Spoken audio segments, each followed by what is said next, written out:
오늘 우리가 나누는 하나님의 말씀은 마태복음 20장입니다. 세상의 끝이 가까울수록 세상은 더 혼란스럽고 더 위험해지며 우리가 성도로서 이 세상을 살아가는 것이 쉽지 않습니다. 어저께 밤새도 아주 큰 엄청난 사고가 있었는데 참 안타까운 마음이죠. 그래서 그만큼 세상이 복잡해지고 혼란스러워져 가는 것을 우리가 실제로 보고 있습니다. 그런 가운데서도 우리가 이렇게 믿음 생활을 이렇게 평안하게 영위할 수 있다고 하는 것은 정말 하나님의 은혜라고 믿습니다. 정말 그 사고를 당한 그 많은 사람들에게 하나님의 참 위로가 또 은혜가 함께하기를 진심으로 바랍니다. 자, 이런 복잡하고 혼란스러운 상황 속에서 우리에게 필요한 믿음의 덕목들이 어떤 것들이 과연 있을까? 제가 지난주 설교 때 성도는 믿음으로 살아야 한다라는 제목으로 말씀을 드렸습니다. 지금 시대적인 상황이 너무나 좋지 않습니다. 각종 이단 그리고 어떤 세상의 그 타락한 문화 속에서 우리가 성도로서 신앙을 지킨다고 하는 것이 결코 쉽지 않습니다. 그렇기 때문에 제가 지난주에 우리가 믿음으로 삽시다라고 말씀을 드렸던 겁니다. 오늘도 말세를 살아가는 우리 성도님들에게 필요한 믿음의 덕목이 무엇일까를 생각하다가 하나님의 은혜가 있으면 참 좋겠다라는 생각을 하고 우리가 오늘 은혜에 대한 말씀을 준비했습니다. 여러분, 은혜라고 하는 이 단어는 아마 믿음이라고 하는 단어와 함께 교회 성도들의 입에서 가장 많이 나오는 단어가 아닌가 이렇게 생각을 해봅니다. 예를 들어서 모든 것이 하나님의 은혜입니다. 또는 목사님 설교에서 은혜 받았습니다. 또 이렇게 하기도 하고, 또 지금 내게는 하나님의 은혜가 너무나 풍성합니다. 또 이렇게 고백하기도 합니다. 이렇게 자주 은혜라고 하는 단어를 우리가 사용하지만 정확한 의미를 사용하기보다는 그저 은혜라고 하는 것이 좋으니까 여기저기 갖다 붙여서 사용하는 경우가 상당히 많습니다.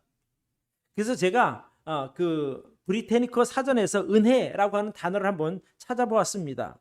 거기 보니까 이렇게 나와 있어요. 은혜, 기독교에서 죄인을 구원하시는 하나님의 자발적이고 조건 없는 선물 또는 거듭남과 성화를 위해 인간에게 작용하는 하나님의 영향력, 이렇게 정의하고 있습니다. 그러니까 하나님의 은혜는 내 상태 또는 나의 조건과 관계없이 하나님께서 우리들에게 베풀어 주시는 좋은 선물이 바로 은혜라고 말할 수 있습니다.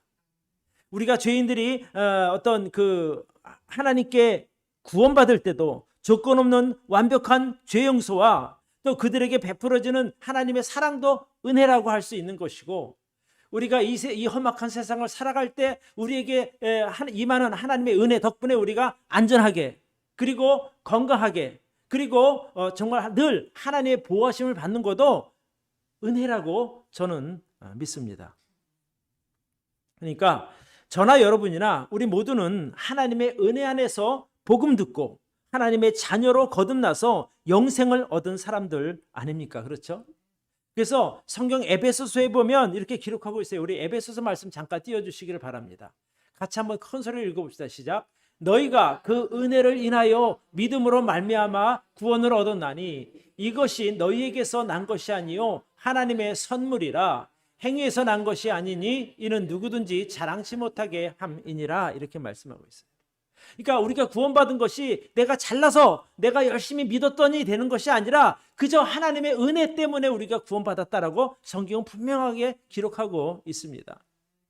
그러니까 구원은 은혜입니다. 우리가 구원이라고 하는 것이 칭의, 즉 너 죄 없다고 인정하는 것뿐만 아니라 장차 우리가 주님을 만날 때까지 거룩해져가는 단계, 성화의 단계도 구원이고, 또 장차 먼 훗날 주님께서 공중 강림하실 때 우리가 들림을 받아서 만나는 그것도 우리가 구원이라고 말하고 있어요. 그러니까 구원은 시작부터 끝까지 하나님의 은혜로 완성됨을 꼭 기억하시기를 바랍니다. 그러니까 성도로서 우리가 구원받은 이후에 장차 천국에 들어가기까지 하나님의 은혜가 없이는 한시도 살 수 없는 사람들이 바로 저와 여러분입니다. 그래서 우리가 이 세상에 사는 한 매일 매 순간 하나님의 은혜가 필요함을 우리는 알아야 합니다. 왜요? 우리가 연약한 존재이기 때문에 그렇습니다. 그래서 오늘은 우리에게 임한 하나님의 은혜를 살펴보고 우리가 살아가면서 구해야 할 은혜가 과연 어떤 것들인지 좀 우리가 같이 생각해 보기로 합니다. 그래서 오늘 제가 설교 제목도 성도는 하나님의 은혜로 살아야 한다 이렇게 정해 보았습니다. 자, 첫 번째입니다. 같이 한번 읽읍시다. 시작. 하나님의 은혜는 죄인들과 부족하고 연약한 사람들에게 임합니다. 예, 은혜가 필요한 사람이 어떤 사람들인가? 뭔가 부족함이 있고 연약함이 있는 사람들입니다. 또 죄인들에게도 하나님의 은혜가 필요한 것이죠. 자, 오늘 본문을 보면 예수님께서 제자들에게 천국에 대하여 말씀하시면서 이 포도원 주인과 품꾼들의 비유로 말씀하십니다. 그래서 우리가 이 포도원 품꾼의 비유를 잘 이해하면 하나님께서 우리에게 베푸신 은혜가 어떤 것인지 분명하게 개념을 가질 수 있게 될 것입니다. 자, 오늘 우리가 예수님의 이 비유에 귀를 기울여 보도록 하겠습니다. 내용을 봅니다. 이 어느 한 그 포도원 주인이 있습니다. 이 집 포도원 주인이 있는데 어느 날 이제 일꾼이 필요해서 아침 일찍 장터로 나갑니다. 일꾼을 구하기 위해서죠. 성경에 보면 1절입니다. 천국은 마치 품꾼을 얻어 포도원에 보내려고 이른 아침에 나간 집주인과 같으니 라고 기록하고 있습니다. 자, 여기 이후에 보면 제3시, 제6시, 제9시 이렇게 시간이 나와 있는데 이스라엘의 시간은 지금 우리가 사는 이 시대와 조금 다른 시간 개념을 갖고 있어요. 우리는 저녁 12시가 넘어가면 0시 이렇게 하지만 이스라엘은 우리 시간으로 아침 6시를 0시로 봅니다. 그러니까 동트는 시간을 0시로 보는 거죠. 그래서 이제 우리식으로 제가 말씀을 드립니다. 자, 포도원 주인이 새벽 6시에 나가서 일꾼을 데려오게 됩니다. 즉 12시까지, 즉 우리 시간으로 말하면 저녁 6시까지 일하면 내가 너에게 한 데나리온을 주겠다라고 약속합니다. 자, 2절을 보겠습니다. 저가 하루 한 데나리온씩 품꾼들과 약속하여 포도원에 들여보내고 이렇게 말하고 있습니다. 그러니까 한 데나리온이라고 하는 돈의 그 가치는 요즘으로 말하면 일꾼의 하루 일당입니다. 품삯, 하루 품삯. 그러니까 요즘 가장 기본적인 그냥 일반적인 노동하는 분들이 한 10만 원 정도 받더라고요. 그 다음에 이제 기술자가 되면은 뭐 한 20만 원, 30만 원 받기도 하고요. 자, 이제 10만 원의 약속을 하고 주인이 품꾼들에게 일을 시킵니다. 그리고 9시가 되니까 다시 이제 또 사람들을 구하러 갑니다. 또 다시 나가서 품꾼을 데려옵니다. 그러면서 이렇게 말하죠. 여기 3절입니다. 또 제3시에 나가보니 장터에 놀고 섰는 사람들이 또 있는지라 저희에게 이르되 너희도 포도원에 들어가라. 내가 너희에게 상당하게 적당하게 쳐주리라 하니 저희가 가고 이렇게 기록했습니다. 또 제6시와 제9시에 또 나가 그와 같이 하고 제11시에도 나가보니 섰는 사람들이 또 있는지라 이렇게 돼요. 그러니까 6시에 나가서 또 9시에 나가서 12시에 나가서 3시에 나가서 그리고 여기 보니까 제11시니까 마지막 오후 5시까지 나가서 일꾼들을 불러서 포도원으로 들여버리는 것을 우리가 볼 수 있습니다. 여러분, 오후 5시면 이제 일을 끝낼 시간이 1시간밖에 남지 않았습니다. 그런데 일이 끝나기 1시간 전에 오후 5시에 다시 장터로 나가게 됩니다. 그 시간까지 놀고 있는 사람들이 있다는 것이죠. 그래서 예수님께서 이렇게 말씀하십니다. 가로되 너희는 어찌하여 종일토록 놀고 여기 섰느뇨. 가로되 우리를 품꾼으로 쓰는 이가 없음이니이다. 가로되 너희도 포도원에 들어가라 하니라. 그러니까 이 포도원 주인이 그 오후 늦게까지 일 못하고 놀고 있는 사람들을 불쌍하게 여겨서 자, 지금이라도 늦지 않았으니 너희 들어가라라고 그 포도원으로 들여보내서 일을 시켰다는 이야기가 됩니다. 그러니까 짧은 시간이지만 그들에게도 기회를 준 겁니다. 누가요? 포도원 주인이. 자, 예수님께서 이 제자들에게 천국을 설명하시면서 이 포도원 품꾼의 비유를 들려주시는 이유가 무엇일까? 이것은 바로 예수님께서 포도원 주인과 이 품꾼들의 그 이야기를 통해서 하나님과 죄인들의 관계를 설명하시기 위함입니다. 그러니까 하나님은 낮은 곳에 있는 사람들, 뭔가 연약하고 부족함이 있는 사람들에게 은혜를 베풀어 주신다는 거예요. 잘난 사람도 은혜를 베풀지만 부족한 사람들에게도 똑같이 은혜를 베풀어 주신다는 그 이야기를 가르쳐 주시기 위함입니다.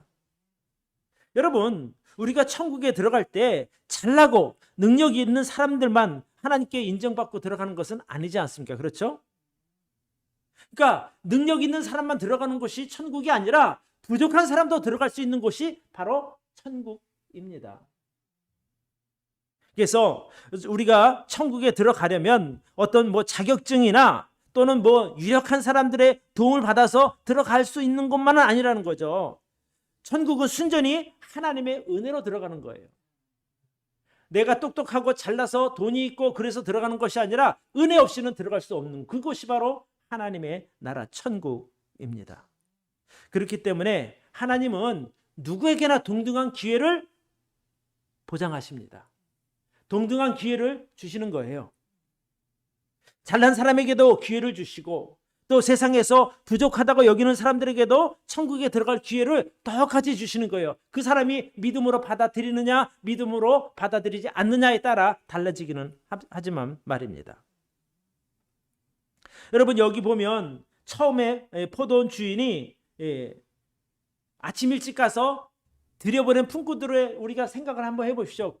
벌써 체격도 좋고 일 뭔가 잘하고 생긴 사람을 들여보내지 않았겠습니까? 그러면 한 사람 뽑을 때마다 좋은 사람 고르다 보니 맨 마지막 오후 5시가 되도록 일자리를 찾지 못한 사람이 있다면 그 사람이 어떤 사람이겠습니까? 누가 봐도 왜소하고 누가 일 잘 못하게 생긴 그 사람이 아니겠습니까? 그 사람이 가서 아니 왜 놀고 있습니까? 저를 부르는 사람이 없습니다.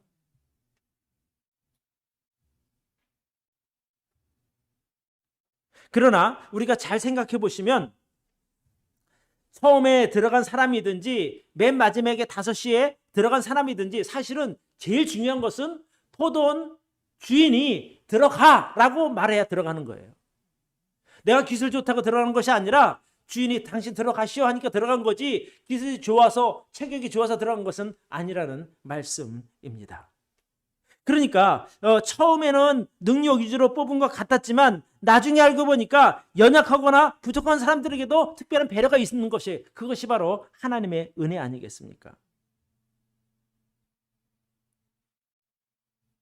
왜 포도원 주인이 아침 6시부터 오후 5시까지 가면서 사람들을 이렇게 불러왔겠습니까?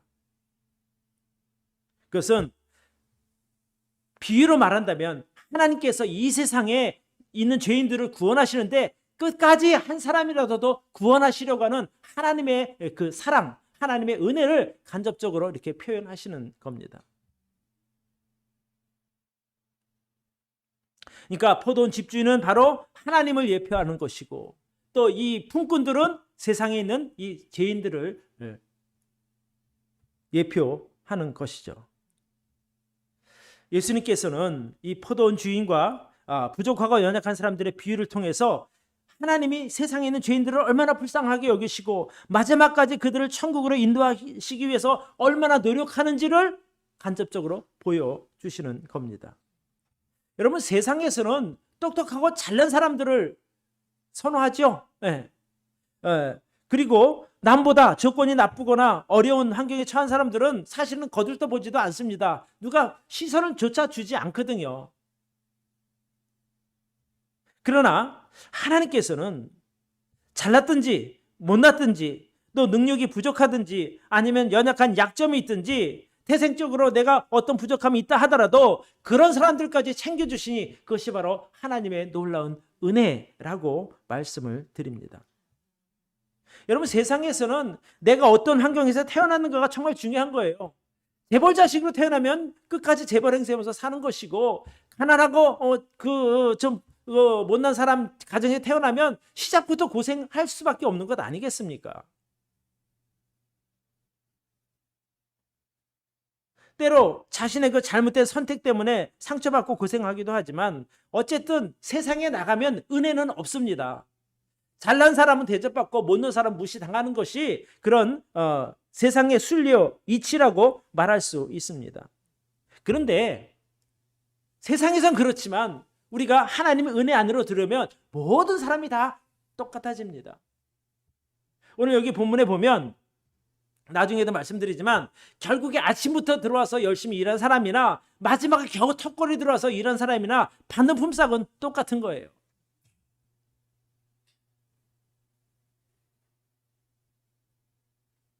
그래서 중요한 것은 내가 지금 가진 어떤 조건, 어떤 환경이 좀 부족하거나 나쁠 수 있지만 그것을 덮을 수 있는 것은 하나님의 은혜임을 여러분 꼭 기억하시기를 바라요.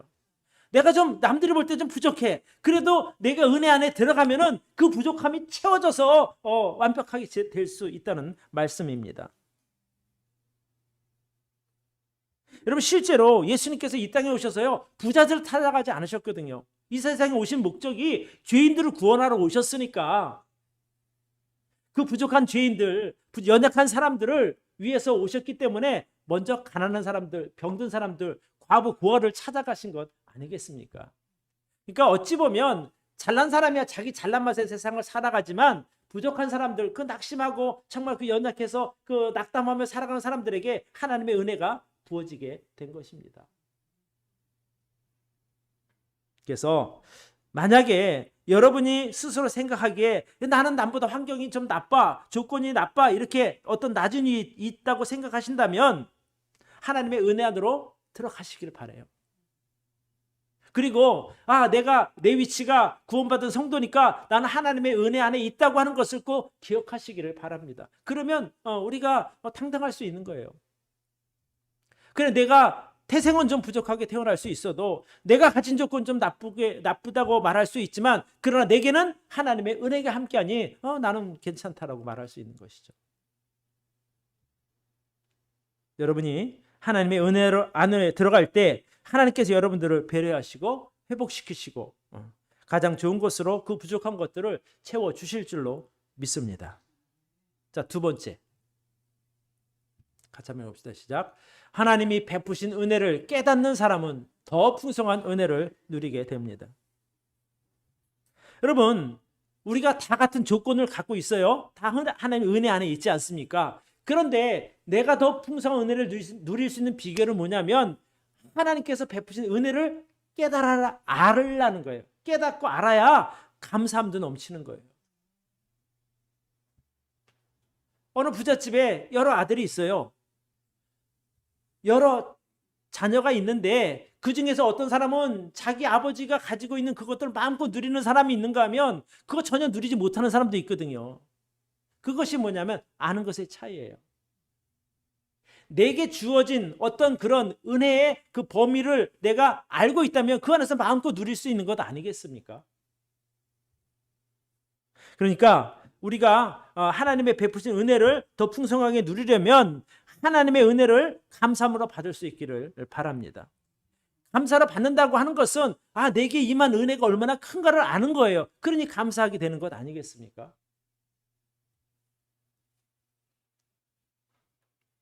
자, 이제 날이 저물어서 이제 일이 이제 마무리가 다 되었습니다. 일을 끝마친 후에 포도원 주인이 그날 일한 일꾼들을 전체 모두 이렇게 불러 모으게 됩니다. 그리고 맨 마지막에 들어온 사람부터 일당을 계산해 주게 됩니다. 자, 8절을 보겠습니다. 저물매 포도원 주인이 청지기에게 이르되 품꾼들을 불러 나중 온 자로부터 시작하여 먼저 온 자에게까지 삭슬 주라 하니 제11시에 들어온 자들이 와서 한 데나리온씩을 받거늘 그래요. 여기 성경에 보면 처음 이른 아침에 들어온 사람에게 야 들어가서 일하면 내가 한 데나리온 줄게 이랬단 말이에요. 10만 원 줄게. 근데 와서 1시간 일한 사람이 10만 원을 딱 받으니까 먼저 들어온 사람 입장에서는 이제 기대가 생기지 않겠어요. 야 저 1시간 일에 10만 원 받으면 나 도대체 얼마를 받을 수 있을까라는 기대감이 생길 것 아니겠습니까?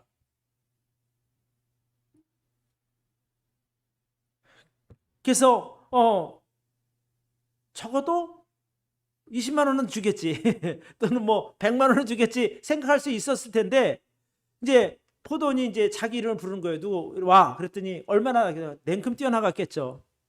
근데 주인의 손에 들린 걸 딱 보니까 10만 원짜리 한 장이었어요.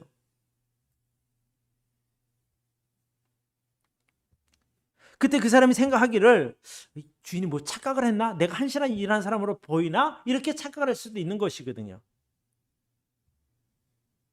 근데 실제로 당신 누구 맞죠? 돈을 주는데 보니까 10만 원이었고 자기 몫이 10만 원밖에 안 된다는 그 사실에 화가 난 겁니다.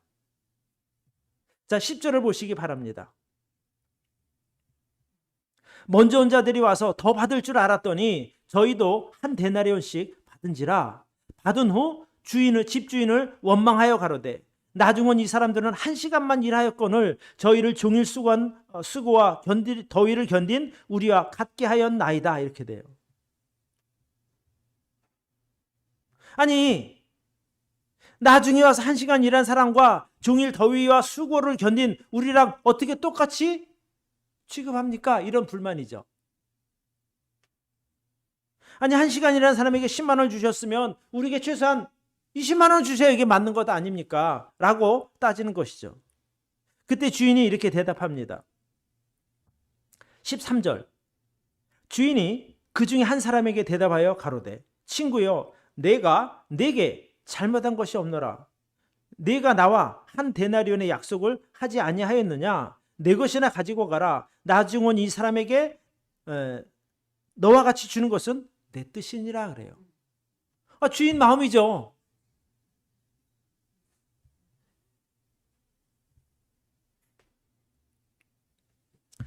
그러니까 먼저 일한 사람 입장에 자기 입장에서 생각하면 나보다 10분의 1밖에 일하는 사람 12분의 1을 일한 거죠. 그 사람은 10만 원인데 나도 똑같이 10만 원 받으면 억울한 것 같지만 주인의 입장에서는 원래는 그 사람 만 원만 줘도 되지만 주인이 불쌍하게 여기서 10만 원을 주었으니 그것이 바로 은혜라는 겁니다. 그러면 만약에 3시에 온 사람 그러니까 9시에 일한 사람은 얼마예요? 그 사람도 원래는 3만 원 받아야 되지만은 채워서 10만 원을 줬을 거 아니에요. 12시에 온 사람도 결국에는 그 6만 원 절반만 받아야 되는데 품꾼 그 포도원 주인이 채워서 10만 원을 줬을 것이고 그러니 결국 부족한 곳에 하나님의 은혜가 채워진다 이런 말이에요. 그러니까 우리가 이런 것을 보면 내가 지금 가진 조건이 부족할 수는 있어요. 남보다 내 친구보다 내 다른 사람보다 부족할 수 있지만 우리가 기억해야 할 것은 내게 임할 하나님의 은혜가 있다는 사실입니다. 내가 비록 남보다 안 좋은 조건에서 출발을 하지만 거기에 하나님의 은혜가 더해지면 좋은 조건 가진 사람과 나중에 보면 차이가 없다는 거예요. 그러니 감사한 거죠. 그러니까 내가 가진 조건, 환경에 대해서 너무 민감하게 반응하지 않을 수 있기를 바라요. 뭔가 하나님의 뜻이 있으니까 내게 맡긴 역할이 그런 역할이기 때문에 그 역할이 끝나면 그 부족한 곳에 그 얼마나 많은 은혜가 더해지겠습니까? 그것을 기대하면 우리가 더 풍성한 은혜를 누릴 수 있다는 말씀입니다. 우리는 예수님의 이 품꾼 비유를 통해서 하나님의 은혜가 모든 사람들에게 공평하게 주어진다는 사실을 알 수 있어야 합니다.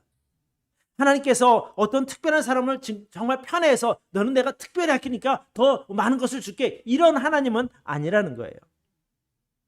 많이 부족한 사람에게는 더 많이 은혜로 채워주시는 것이고 조금 부족한 사람에게는 그 부족한 만큼 채워주시는 것이고 아까 여기 맨 앞에 불림을 받아서 나간 사람에게는 그 사람이 가진 것이 100이니 그 더 이상 채울 게 없으니 그것도 사실은 은혜거든요. 우리가 언뜻 생각하면 종일 일한 사람과 1시간 일한 사람을 똑같이 대접하는 것이 불공평한 것처럼 생각할 수 있습니다. 1시간 일한 사람에게 한 데나리온의 품삯이 은혜지만 종일 일한 사람에게는 수고의 대가라고 생각할 수 있지만 사실은 우리가 하나만 뒤집어서 생각하면 그 사람은 아침부터 불림을 갔으니 마음에 갈등이 없었을 거 아니에요. 어떤 그 조바심이 없었을 거라고요. 그런데 여러분 잘 생각해 보십시오. 우리가 같이 이렇게 모여 있는데 한 사람 한 사람 불려가는 거예요. 그러면 이번에 날까? 근데 또 다른 사람이 가고 이번에 날까? 또 다른 사람이 불러가고 그러면 그 11시간 동안 얼마나 마음속에 조바심이 나고 그 애탐이 있었겠냐는 거예요. 그거 면한 것만 해도 사실은 감사할 일인데 아까 제가 말씀드렸습니다. 포도원에 들어가는 것은 내 능력이 있어 들어가는 게 아니라 주인이 불러줘야 들어가는 거예요. 근데 주인이 제일 먼저 불러줬으니까 감사할 수 있어야죠. 근데 그걸 가지고 아니 맨 마지막에 들어온 사람이나 어떻게 똑같이 취급합니까? 그것을 불만을 가진다면 그 사람은 은혜를 누릴 수 없는 사람인 거예요. 여러분 우리가 천국에 갈 때도 마찬가지예요. 어떤 분들은 정말 어릴 때부터 정말 열심히 하나님 믿고 정말 잘 섬겨서 천국에 들어가는 것이나 정말 마지막에 죽기 전에 꼴딱꼴딱 하기 전에 구원받아 들어간 사람은 다 똑같잖아요. 그러면 왜 나는 늦게 예수님 믿게 했냐고 불만할 것이 아니라 감사합니다 그래야죠.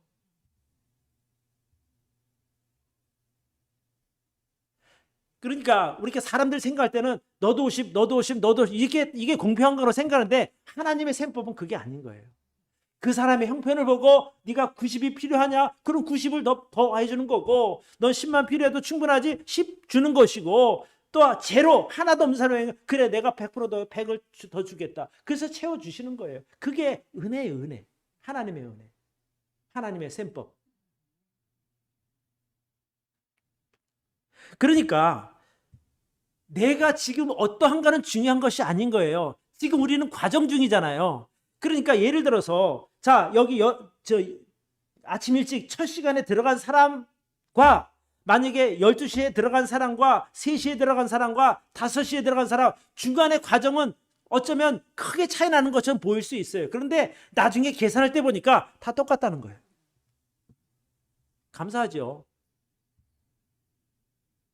우리가 그런 하나님의 은혜 안에 살고 있는 사람들이니 그것을 알면 감사가 있는 것이고 그것을 깨닫지 못하면 여기 나오는 그 맨 처음 들어간 일꾼처럼 불만할 수밖에 없는 거예요. 아니 10만 원 받았으면 감사해야죠. 왜 불만을 해요? 뭐 자기 돈 주는 거 아닌데 만약에 내 돈 뺏어서 그 사람 준다면 이거 심각한 문제가 되겠죠. 근데 자기 거 다 받았으니 야 너도 참 그동안 마음 많이 졸였을 텐데 너도 참 진짜 너 복 받았다. 나 너 생각할 때 안타까웠는데 그래도 좋은 주인 만나서 이렇게 됐으니 얼마나 감사하냐. 이렇게 살아야 되는 게 우리 아니겠어요? 그러니까 은혜를 깨닫는 사람은 더 풍성한 은혜를 누리고 깨닫지 못한 사람 늘 불평불만하면서 사는다 이 말이에요. 그러니까 여러분이 어떤 마음을 갖느냐가 여러분의 삶의 질을 결정한다니까요. 그러니까 이 맨 앞에 들어간 사람은 받고도 불만인 거예요. 좋은 은혜를 받고도. 근데 맨 마지막에 들어간 사람이나 3시에 들어간 사람이나 12시에 들어간 사람들은 감사할 거 아니겠어요. 야 그래도 내가 3시간 일했는데 1시간 일했는데 뭐 6시간 일했는데 다 쳐주니까 얼마나 고마워요. 그래서 이 하나님께서 베푸신 은혜의 이 이치를 깨달으면 감사가 더한 것이고 깨닫지 못하면 그것을 누리지 못하는 거예요. 저는 여러분들이 좀 그런 부분들에 있어서 정말 그 풍성한 은혜를 누릴 수 있기를 바랍니다.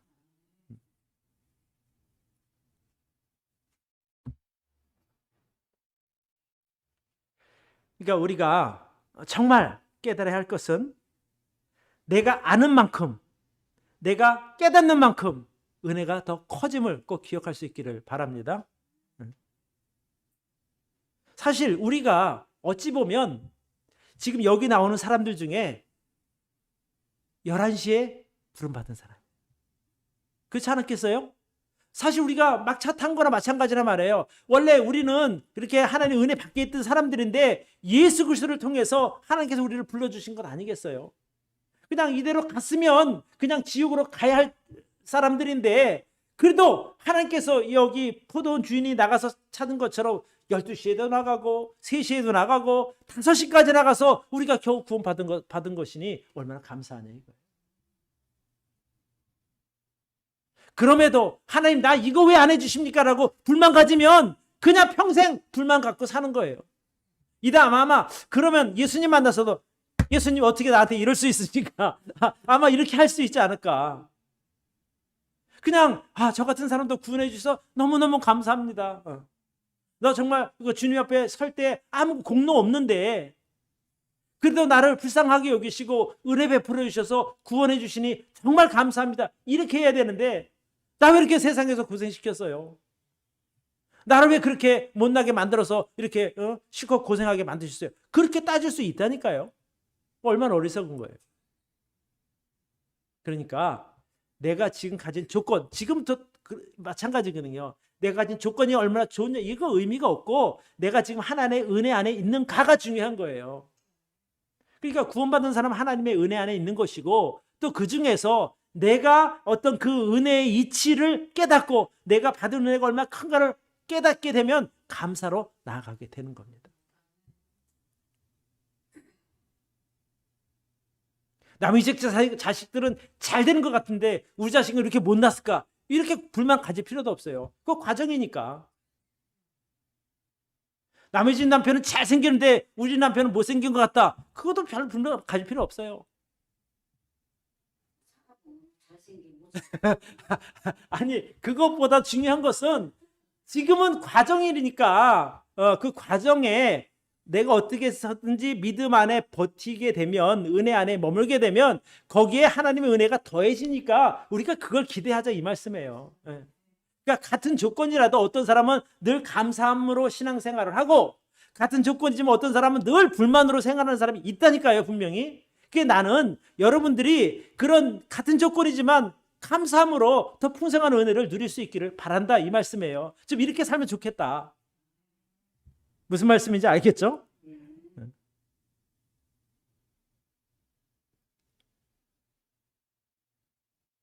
베드로후서 말씀 좀 보여주시기 바랍니다. 베드로후서. 자, 베드로 사도가 한 말입니다. 같이 한번 읽어봅시다. 시작. 오직 우리 주 곧 구주 예수 그리스도의 은혜와 저를 아는 지식에서 자라가라. 영광이 이제와 영원한 날까지 저에게 있을지어다. 그러니까 우리에게 필요한 것은 구주 예수 그리스도의 은혜 그리고 그를 아는 지식에서 자라가는 것이에요. 뭔가 이런 것들을 우리가 이 하나님의 말씀을 통해서 깨달아야 되거든요. 아 그래 맞아. 내가 은혜 받을 만한 자격이 없는데 하나님께서 내게 은혜를 베풀어 주셨구나. 이게 정말 귀하고 감사한 일이구나 라는 것을 우리가 알아야 더 감사하다니까요.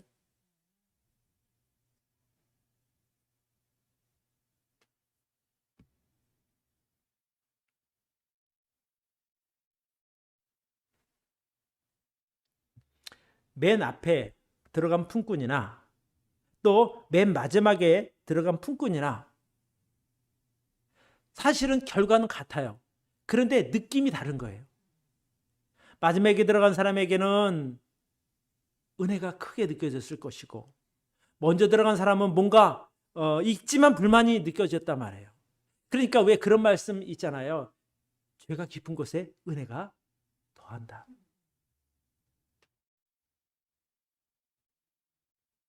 내가 정말 하나님 올바로 살았습니다. 올바로 정말 인정받을 만해. 그런 사람은 감사가 별로 없는 거예요.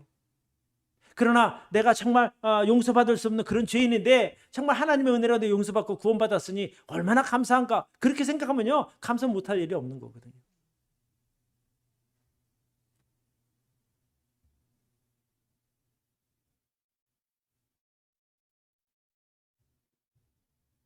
그러니까 저는 여러분들이 정말 그 하루 일당을 풍성하게 받고도 불평과 원망의 마음을 가진 처음 들어간 품꾼의 마음이 아닌 비록 나중에 겨우 포도원으로 들어가서 하루 일당 받고 감격하는 그런 믿음의 그런 품꾼의 마음으로 우리가 믿음 생활할 수 있기를 바랍니다. 자, 세 번째. 같이 읽어봅시다. 시작. 우리의 연약함과 부족함은 예수 안에서 하나님의 은혜를 통해서 채워집니다. 여러분, 우리에게 필요한 것이 믿음이거든요. 어떤 믿음이냐? 예수 그리스도 안에 있는 하나님의 은혜를 귀하게 여기고 구하는 믿음이 바로 우리가 이 시대에 필요한 믿음이에요. 그 은혜가 지금 우리에게 필요하다니까요. 여러분 성경에서 하나님의 은혜를 가장 크게 받은 사람을 꼽으라면 전 주저함 없이 아브라함을 저는 생각합니다. 우리가 잘 알고 있는 바와 같이 아브라함은 하나님께 믿음을 인정받아서 하나님으로부터 어마어마한 은혜를 누리게 됩니다. 하나님께서는 이 아브라함을 세상 모든 사람들의 복의 근원으로 세우시고 그의 후손들에게 복을 부어 주셨습니다. 여러분, 저는 아브라함의 믿음이 완벽해서 하나님께서 그 많은 복을 주신 것이라고 생각하지 않습니다. 아브라함은 허점도 많은 사람이에요. 또 실수도 많이 하는 사람입니다. 또 성품적으로도 부족함이 있는 사람입니다. 성품으로 보면 우유부단하게 이를 데 없는 사람이에요. 또 어떤 그 거짓말도 하고. 그럼에도 불구하고 그가 하나님의 복을 그렇게 누릴 수 있었던 것은 순전히 하나님의 은혜 덕분입니다. 그러니까 그 많은 약점이 있고 그 부족함이 있음에도 불구하고 복된 인생으로 될 수 있었던 것은 고비 때마다 함께 하신 하나님의 은혜가 있었기 때문입니다. 저는 하나님께서 아브라함에게 그 많은 은혜를 부어주신 것처럼 여러분의 삶에도 저의 삶에도 늘 은혜로 채워주실 줄로 믿습니다. 내가 능력이 부족하면 그 부족한 부분을 은혜로 채워주시고, 내가 외모가 부족하면 다른 것으로 채워져서 그 부족함을 메꾸어 주십니다. 완전함이 100이라고 가정할 때에 내 능력이 70이면 나머지 30은 하나님께서 채워주시는 것이고, 내가 가진 것이 50이라면 나머지 50은 하나님께서 채워주십니다. 그러니 그것이 은혜 아니겠습니까? 우리는 늘 부족하고 늘 연약하고 늘 실수도 하는 그런 부족함이 있지만, 그러나 그 우리의 부족함에도 불구하고 하나님의 은혜가 있기 때문에 지금 이렇게 잘 살고 있다고 저는 믿습니다. 우리가 믿음을 갖고 있다 하지만 또 우리가 세상에서 선택을 할 때 매번 옳은 선택만 할 수는 없거든요. 그죠? 어떻게 아마 하루에도 수십 가지 선택을 하는 거예요. 내가 이거를 집을까 저걸 집을까, 오늘은 뭐 반찬 이걸 할까 저걸 할까, 그죠? 내가 누구를 만날까, 다 선택이란 말이에요. 그럴 때마다 어떻게 100% 완벽한 선택을 할 수 있겠느냐는 거예요. 비록 나는 이게 100인 줄 알고 이거 잡았더니 10밖에 안 될 수도 있는 것이고, 이게 70인 줄 알고 잡았더니 30밖에 안 될 수도 있는 것이란 말이에요. 그럴 때 그 나머지 부족한 부분은 하나님께서 채워주십니다. 이게 예수 그리스도를 통해서 하나님의 은혜 안에 있는 사람들에게 주어지는 특권이요 배려라고 저는 믿습니다.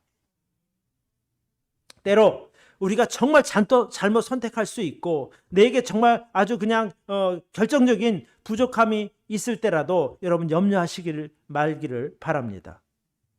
이사야 41장 10절을 보여주시기 바랍니다. 이사야서, 자 같이 읽어봐요. 시작. 두려워 말라, 내가 너와 함께 함이니라. 놀라지 말라, 나는 내 하나님이 됨이니라. 내가 너를 굳세게 하리라. 참으로 너를 도와주리라. 참으로 나의 의로운 오른손으로 너를 붙들리라. 뭐 여기 끝난 거죠. 하나님이 내가 너를 붙들어주고 놀라지 말라, 두려워 말라, 내가 너를 굳세게 하고 너를 도와주겠다고 말씀하시니 무엇이 더 필요하겠습니까?